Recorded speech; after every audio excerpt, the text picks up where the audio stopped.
राधे सभी कृष्ण लवर्स को। अविश्वास में आपका स्वागत है और अविश्वास के सभी वीडियोस को देखने के लिए, कानूनन से रिलेटेड सभी वीडियो को देखने के लिए सब्सक्राइब कीजिए अविश्वास और बेल बटन दबाना ना भूलें। नमस्कार, राधे राधे। मैं शिवानी आप सभी का स्वागत करती हूँ मेरे चैनल अविश्वास में। तो आज एक प्यारा सा क्वेश्चन है जो कि बहुत टाइम से रिक्वेस्ट आ रही थी कि मैं उसका आंसर दूं, और मैं चाह रही हूं दिल से कि मैं आप सभी को उस क्वेश्चन का आंसर दूं, क्योंकि सभी के मन में ये क्वेश्चन जरूर रहता है कि ऐसा क्यों हुआ, ऐसा कब हुआ और ऐसा कैसे हुआ। यानी कि हम बात कर रहे हैं कृष्ण सेवा के बारे में। कृष्ण सेवा हमें कैसे मिलती है, कृष्ण सेवा हमें कैसे मिली, या कृष्ण सेवा क्यों करनी चाहिए। तो ये कहानी है मेरी अपनी। तो वीडियो ज्यादा ना खींचते हुए मैं इस टॉपिक पर आती हूँ। हमेशा की तरह आपको पता है कि ये कन्नू है और ये मेरा नन्नू है। ये हमारे दोनों प्यारे से घर के बच्चे हैं। तो आज का क्वेश्चन ये है कि कन्नू नन्नू आपकी जिंदगी में कैसे आए। तो कन्नू नन्नू मेरी जिंदगी में कैसे आए, मैं ये वीडियो आपके साथ सभी के साथ शेयर कर रही हूँ। तो आप अंत तक देखिए, स्किप ना करें, क्योंकि इसमें आपको ठाकुर जी के एक ऐसे चमत्कार के बारे में पता चलेगा जो कि मैं सोच भी नहीं सकती थी कि ऐसा होगा। तो पहले मैं अपना इंट्रो दे देती हूँ। मैं शिवानी दिल्ली में रहती हूँ। मैं एक एनजीओ चलाती हूँ संजीवनी फाउंडेशन के नाम से, जिसके चलते कुछ क्लासेस भी मैं देती हूँ घर पे कह लीजिए, क्योंकि घर पे स्पेस है इतना कि मैं घर पर ही क्लासेस दे सकती हूँ।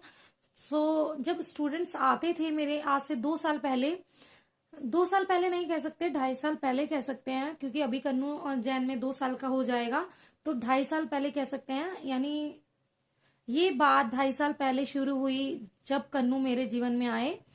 तो ऐसे ही मेरे जो इंस्टीट्यूट में कुछ गपशप होती हैं कई बार कोर्सेज के अलावा भी, ताकि जो फीमेल्स हैं वो बोर ना हो। तो काम के चलते चलते जो है हम किसी ना किसी चीज का डिस्कशन करने लग जाते हैं, कुछ सिखाते सिखाते, ताकि उन्हें ये महसूस ना हो कि मैं एक टीचर हूँ, उनको ये महसूस हो कि मैं उनकी ही कोई रिलेटिव हूँ या उनकी फ्रेंड हूँ।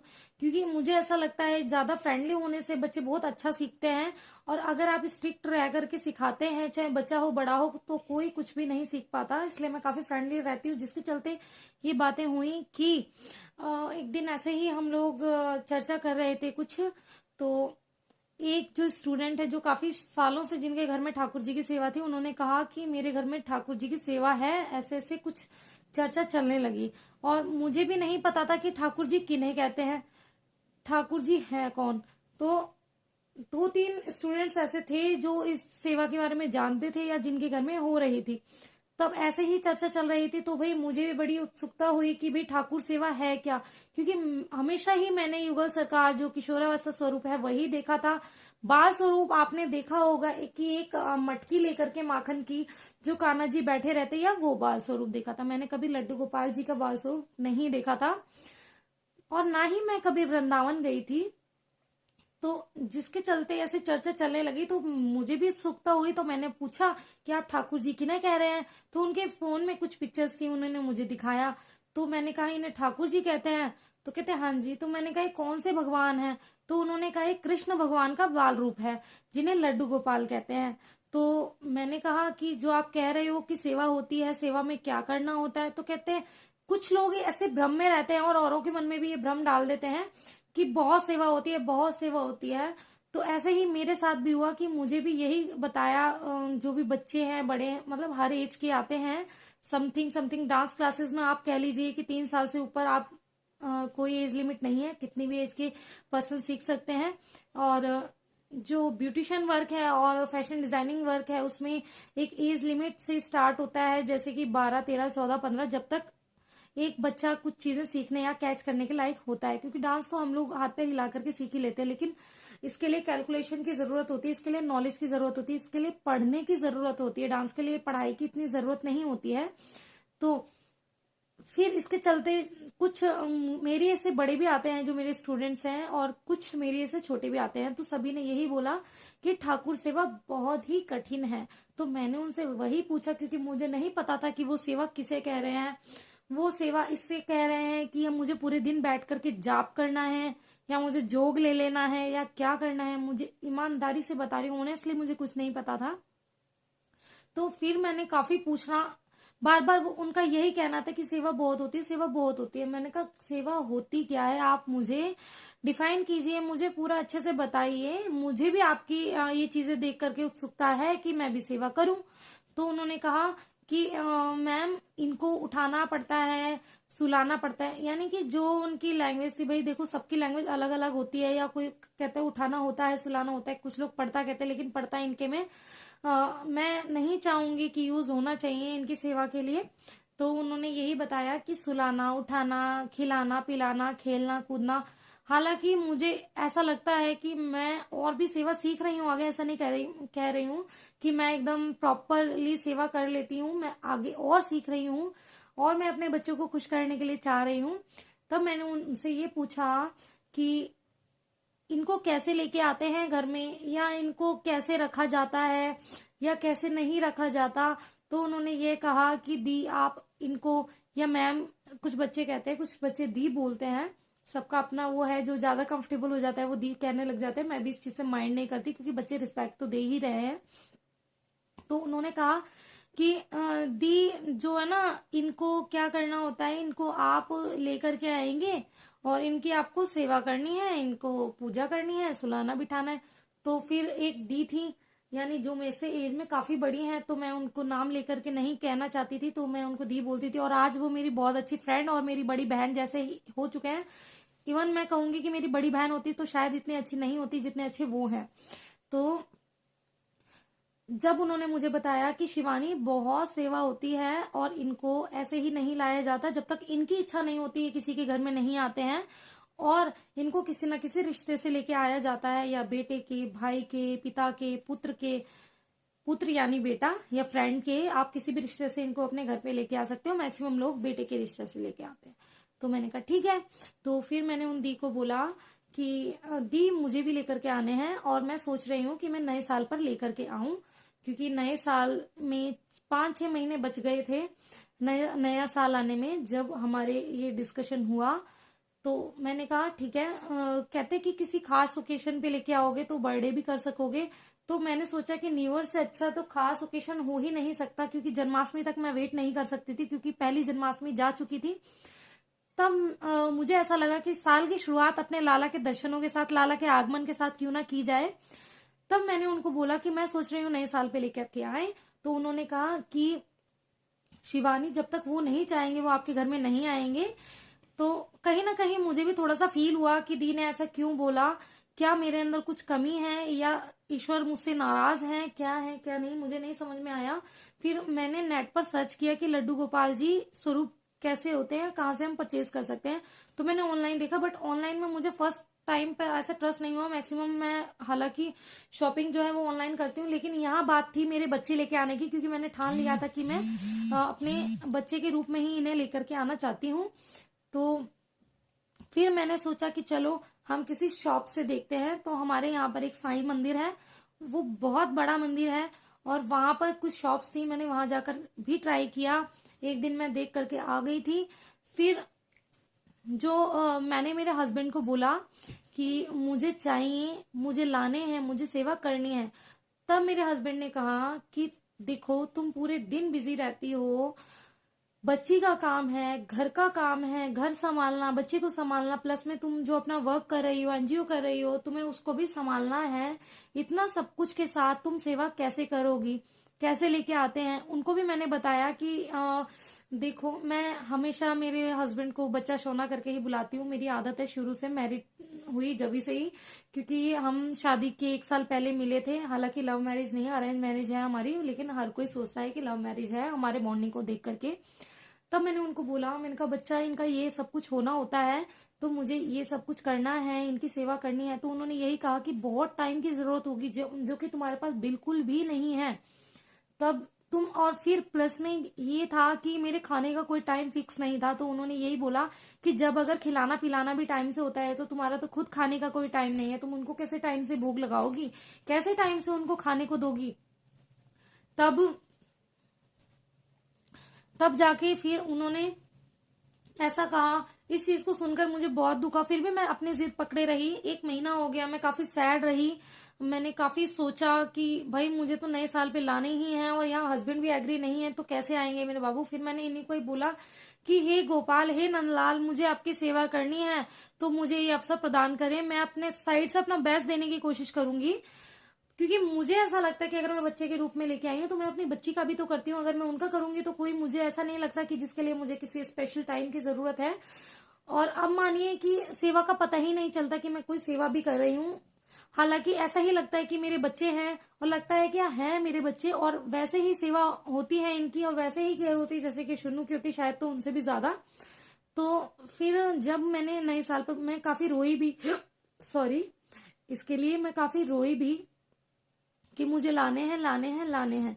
तब हस्बैंड ने मेरे ऐसे एक जिद को समझ करके हाँ कर दिया। हालांकि उनको 0 भर भी इंटरेस्ट नहीं था इनकी सेवा के लिए या इनको घर में लाने के लिए, क्योंकि उन्हें पता था कि मैं पूजा पाठ में पहले से हूँ। अगर मैं इनमें और रम गई तो कहीं मैं पागल ही ना हो जाऊं, कहीं मैं पूरा टाइम इतनी बिजी ना हो जाऊं कि मैं अपना भी ध्यान ना रख पाऊं, जिसके चलते उन्होंने मना किया था।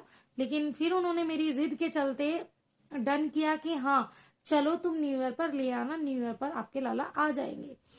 तब फिर ऐसा हुआ कि जब मैं लेने के लिए गई थी तो उन्होंने मुझे बड़े गोपाल जी भी दिखाए, उन्होंने मुझे छोटे गोपाल जी भी दिखाए। लेकिन जब मेरा उन स्टूडेंट से डिस्कशन हो रहा था तो मैंने उनसे ये भी पूछा था, क्योंकि 6 महीने मैंने अच्छे से जान पहचान लगाना चाहा कि किस किस के पास ठाकुर सेवा है, या क्या करना होता है, क्या क्या कमियां होती हैं जो मैं सुधारनी होती हैं, या क्या करना होता है क्या नहीं करना होता है, ये सब कुछ मैंने पहले से डिसाइड किया। कई लोग ऐसे होते हैं कि जब मर्जी ले आते हैं फिर उन्हें कुछ पता नहीं होता, फिर वो उल्टा सीधा जो मर्जी करते आते हैं जो उनके मन करता है, लेकिन ऐसा नहीं करना। तब फिर उन्होंने कहा कि चलो तुम ले आओ। तो फिर जब मैंने देखा कि हाँ भाई, जब मैं लेने के लिए गई तो एक बड़े से ठाकुर जी बैठे थे, मे भी हो सकता है वो 10 नंबर के होंगे।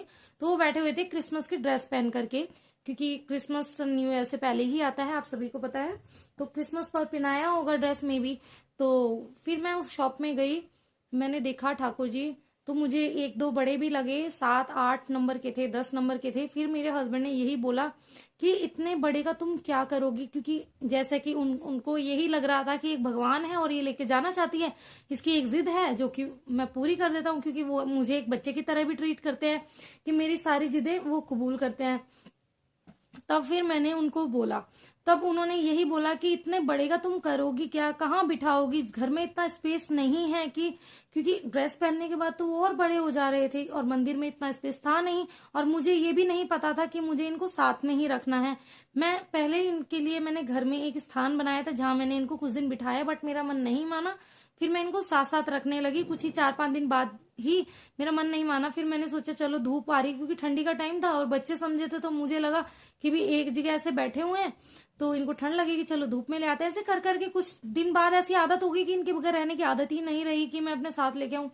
तब फिर क्या हुआ कि फिर उस शॉप पर नहीं पसंद आए हमें, फिर हम दूसरी शॉप पर गए और मुझे बोला गया था कि दी आप, या उन्होंने भी बोला था जो दी थी कि शिवानी जब देख के लेके आओ तो ये देख के लेके आना कि उनके फेस पर खूब अच्छी सी स्माइल हो, क्योंकि जैसा उनका फेस का एक्सप्रेशन होगा वैसे ही भाव वो तुम्हारे घर में रखेंगे। यानी हंसता हुआ चेहरा होगा तो तुम्हारा घर भी खुशहाली से भरा हुआ होगा। अगर सैड चेहरा होगा तो जब बच्चे ही सैड रहेंगे उनको देख देख के तुम भी हमेशा सैड ही रहोगे। तब फिर जिस शॉप पर हम गए थे उन्होंने भी दिखाया। तब उन्होंने शायद 5 नंबर के दिखाए थे, 6 नंबर के दिखाए थे, और भी दिखाए थे, पर पता नहीं मेरी निगाह कन्नू पर ही पड़ी, क्योंकि अभी मैं सिर्फ कन्नू के बारे में बता रही हूँ। फिर मैं किसी वीडियो में नन्नू के बारे में भी बताऊंगी कि नन्नू का आगमन मेरे घर में कैसे हुआ। तो पहले जो बच्चे हैं घर में आए वो कन्नू थे। तब फिर क्या हुआ था कि मैं उन भैया थे जो शॉप कीपर थे, मैंने उनको बोला कि मुझे बहुत स्माइली फेस वाले चाहिए, आप मुझे स्माइली फेस दिखाइए। तो वो दिखाते गए दिखाते गए दिखाते गए, मेरी निगाह फिर कन्नू पर पड़ी। फिर भी मैंने बोला कि जितने स्माइली है ना, इनसे थोड़ी से और हो तो और अच्छा है, बाकी तो ये अच्छे हैं। तो उन्होंने कहा देखो इससे ज्यादा स्माइली आपको मिलेंगे भी नहीं, तो आप यही ले लीजिए, यही अच्छा होगा, बाकी आपकी सेवा से इनमें भाव आएंगे तो शायद ही और भी मुस्कुराए। तब फिर मैं इनको घर पर लेके आई, और जिस दिन मैं लेके आई उस दिन मुझे मूवी में भी जाना था, यानी मूवी देखने भी जाना था। मुझे पता नहीं था कि थिएटर में शायद एंट्री करेंगे या नहीं करेंगे। फिर मैंने इनका प्राण प्रतिष्ठा नहीं किया था, लेकिन हाँ मैंने शॉप में ये जरूर कहा था, जैसे कि दी ने बताया था कि शिवानी शॉप में ये जरूर कहना कि लल्ला आज से बाद आप हमारे घर में रहोगे, मेरे बेटे बनकर रहोगे। आज से मैं आपकी माँ और आप मेरे बेटे हो, तो इस नाते मैं आपको अपने घर ले जाने आई हूँ। तो ऐसा कह करके मैंने फिर उन भैया को बोला, कुछ सामान मैंने पसंद कर लिए थे, मैंने कहा आप इतने पैक करके रखना। और बाबू को मैंने श्रृंगार करवा करके वहां एक बार ढकवा दिया था, क्योंकि मैं नहीं चाहती थी मैं नंग तड़ंग बाबू को मेरे घर पर लेके आऊं। तो हम मूवी देखने गए, आते हुए में हम बाबू को लेकर के आए। हालांकि मूवी काफी निकल चुकी थी, क्योंकि मैं इनके सामान पसंद करने में इतनी मशरूफ हो गई थी कि मुझे मूवी का टाइम भी नहीं पता चला। तब हम सिम्हा देखने के लिए गए थे, मुझे अच्छे से याद है, सिम्हा देखने के लिए हम लोग गए थे।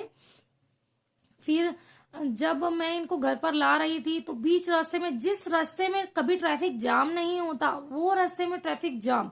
और ये सोचिए इतनी तेज आंधी चल गई जैसे तूफान आने वाला हो।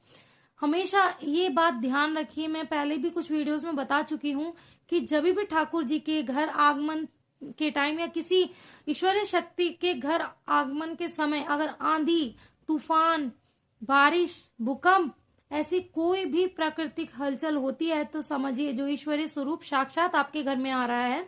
तो इतनी आंधी चल रही थी कि मैं क्या बताऊं, कि मैं आरता करने के लिए जब कन्नू का बाहर लेकर के गई थी आरती का थाल, तो उस टाइम वो दिया भी बुझ गया था, क्योंकि मैं इतना एक्सपेक्ट नहीं कर रही थी कि इतना तेज तूफान होगा एकदम से, कि इतना वो आ जाएगा। तो मेरे हस्बैंड कन्नू को पकड़ करके बाहर खड़े हुए थे, और मैं जल्दी से आई थी, मैं दिया वगैरह जला करके पूजा की थाली बना करके लेके गई थी। हालांकि मैंने ऐसे वोट भी लगाया हुआ था कि हवा चल रही थी, क्योंकि आंधी जैसा माहौल हो रहा था, बहुत तेज हवाएं चल रही थी, कि वो दिया आरती उतारते ही बुझ गया था। उस चीज का मैंने बुरा नहीं माना, क्योंकि ऑब्वियसली सी बात है कि दिया बुझना लाजमी था जब इतनी तेज आंधी चल रही थी।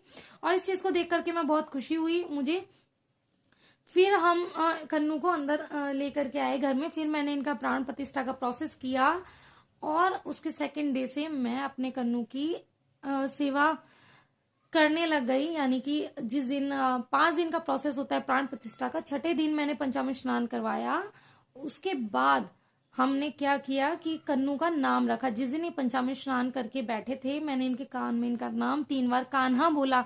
कान्हा मैंने पहले इनका नाम रखा था, मैं कान्हा ही बोलती थी। मैंने पहले 3-4 नेम डिसाइड किए। मैंने मेरे हस्बैंड को पूछा कि आप बताइए कि कौन सा नाम अच्छा है, क्योंकि हम पुत्र रूप में लेके आए, तो उस हिसाब से नाम बताना, ऐसा ना हो कि एडल्ट जैसे लगे नाम। तो मैंने नाम बताए, तो उन्होंने कहा कि कान्हा रखो। फिर अपने आप ही, जैसे कि मेरी बेटी अविशा है, मैं उसको शुन्नू बोलती हूँ, तो अपने आप ही इनका नाम कक्कू, कन्नू ऐसे करके मुंह पर आने लगा। शायद यही कन्नू बुलवाना चाहते होंगे अपना, जो एक कहते हैं ना कि घर में कोई एक नाम रखा जाता है बच्चों का, तो निकनेम एक होता है बच्चों का, तो इनका कन्नू पड़ गया। फिर कुछ टाइम बाद मैंने इनका नाम वासु भी रखा, क्योंकि फिर इनका नाम वासु और देव हो गया। नन्नू के आने के बाद में एक नाम और मैंने इनका रखा था, वासु और देव, क्योंकि मुझे ऐसा लगा शायद इनके आने से पहले ही वासु मैंने नाम रख दिया था, फिर इनका देव। कुछ ऐसा ही था कि टिकटॉक का हैशटैग डालना था जब टिकटॉक पर वीडियोस बनाने शुरू किए थे। मुझे कान्हा नाम बड़ा कॉमन सा लगा, मुझे ऐसा लगा कि सब ही कन्नू या कान्हा नाम बोलते हैं, तो मैं कुछ अलग सा वासु नाम रखती हूँ इनका। तो मैंने जब से हैश वासु लगाना शुरू किया, तो फिर जब नन्नू आए तब से मैं कन्नू नन्नू हैशटैग लगाने लगी। तो इस करके मेरे घर में कन्नू आए और बहुत सारी खुशियां लाए। पहले एक बार को तो ये होता था कि मैं सैड भी हो जाती थी, लेकिन कन्नू के आने के बाद मैं मैक्सिमम हैप्पी ही रहती हूँ, क्योंकि जब इनका खिलखिलाता चेहरा देखती हूँ हमेशा मैं हैप्पी हो जाती हूँ। और सेम ऐसे ही मेरे नन्नू के साथ है, क्योंकि नन्नू भी बहुत ही ज्यादा क्यूट है। ये घर का सबसे छोटा बच्चा है, इसलिए सबसे ज्यादा क्यूट है और सबसे ज्यादा गुस्से वाला भी। तो आज के लिए इतना ही। इससे नेक्स्ट पार्ट में मैं आपके साथ शेयर करूंगी मेरे नन्नू के आने की स्टोरी, क्योंकि बहुत डिमांड थी कि मैं कन्नू के आने की स्टोरी बताऊं कि कन्नू मेरी लाइफ में कैसे आए। तो तो सबसे बड़ी स्टोरी तो कन्नू के आने की ही है कि जबकि मैं जानती भी नहीं थी कि ठाकुर जी कैसे होते हैं, लड्डू गोपाल जी कैसे होते हैं, बाल कान्हा कैसे होते हैं, उसके बावजूद मैंने सेवा ली। और आज मैं बिना किसी हिचकिचाहट के, हालांकि जब मैं इनको शॉप से लेके आ रही थी, जब यानी कि मैंने इनको पसंद किया और जब मैं इनका सामान पैक करवा रही थी वहां पर, तब भी मेरे मन के एक छोटे से कोने में यही था कि शायद मैं अगर नहीं कर पाई तो क्या होगा। हस्बैंड अभी तो मेरी जिद समझ के लेके जा रहे हैं, बट फिर इस बात के चलते घर में कलेश हो, ये मुझे बिल्कुल पसंद नहीं है। तो मेरा फैसला कहीं गलत ना हो जाए, इस करके मैं थोड़ा सा घबरा रही थी। लेकिन हाँ, कहते हैं कि जब आप सच्चे मन से लेके आओ, आप एक कदम बढ़ाओ, तो कान्हा भी वापसी में 10 कदम जरूर बढ़ाते हैं। तो कन्नू ने भी ऐसे ही किया, इन्होंने धीरे धीरे मुझे सिखाया। आज मैं बहुत कुछ सीख गई हूँ और बहुत कुछ सीख रही हूँ आगे। और सबसे मुझे बहुत प्यार मिल रहा है मेरे कन्नू और नन्नू की वजह से ही, वरना मुझ में ऐसी कोई बात नहीं है कि मैं ऐसे किसी के पहचान में आऊं या मैं एक पहचाना हुआ चेहरा बनूं। ये सिर्फ और सिर्फ कन्नू नन्नू की वजह से हुआ है। तो ये मेरे बच्चों का बहुत बहुत शुक्रिया है जिन्होंने मेरी लाइफ में आकर के मेरी लाइफ को जन्नत बना दिया। इसी के साथ आपको स्टोरी अच्छी लगी हो तो राधे राधे, और मेरे चैनल को सब्सक्राइब करना, कन्नू नन्नू को ढेर सारा प्यार देना, और कन्नू नन्नू के आगे और वीडियोस देखने के लिए और नन्नू के आने की स्टोरी देखने के लिए नोटिफिकेशन बेल दबाना मत भूलना। राधे राधे, सब पर बिहारी जी की कृपा बरसती रहे, राधा रानी की कृपा बरसती रहे।